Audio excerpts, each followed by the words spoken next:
السلام علیکم نئی ویډیو سره تاسو ورکلې ویو امید لرم چې تاسو ټول به روزو خوشاله وئ ژوند په مزو کې به وئ داود شاه باندې قاتلانه حمله چا وکړله شاه په هسپتال کې په چغو چغو باندې جاري او وایي صدر اکبر شاه په داود شاه باندې قاتلانه حمله وکړه قاتلانه حملې نه مخکې داود شاه صدر اکبر شاه او جان حبیب ځان ته راوغوښتو دوی سره یې میټینګ وکړو پته نشته چې دوی په میټینګ کې څه خبرې وکړلې چې کله داود شاه په واپسۍ کور ته روان نو صدر اکبر خان په داود شاه باندې فایرینګ وکړو او داود شاه یې ډېر بېدردۍ سره وویشتو دوستانو شاه په هسپتال کې په چغو چغو باندې جاري او انصاف غواړي دنیا شاه نورې څه خبرې کړي ټول معلومات در سره په دې ویډیو کې شریکوم زموږ دا ویډیو خامخا وګورئ چې پوره معلوماتونه ځان خبر کړي د نورو معلوماتي ویډیوګانو دپاره زموږ چینل سبسکرایب کړئ د نشان ورڅخه خامخا ووهئ چې زموږ هر یوه نوې معلوماتي ویډیو تاسو ته په اسانۍ سره میلاویږي داود شاه باندې قاتلانه حمله شوې وه په هسپتال کې ډېر په بد حالت کې پروت دی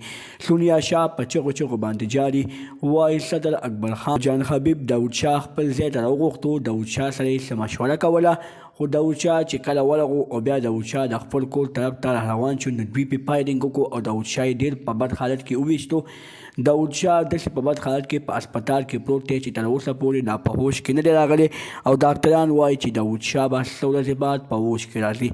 چې کله یې دا واورېدل نو سونیا شاه په چغو چغو باندې په هسپتال کې په جلا شوله وی ویلي چې کله داود شاه له الله تعالی صحت ورکړي نو بیا به موږ د داود شاه تپوس خامخا کوو او زه به بیا ګورم چې کوم یو کس زما داود شاه ته څه نقصان رسوي د نورو معلوماتي ویډیوګانو دپاره زموږ چینل سبسکرایب کړئ د نشان ورڅخه خامخا ووهئ چې زموږ هر یوه نوې معلوماتي ویډیو تاسو ته په اسانۍ سره میلاویږي والسلام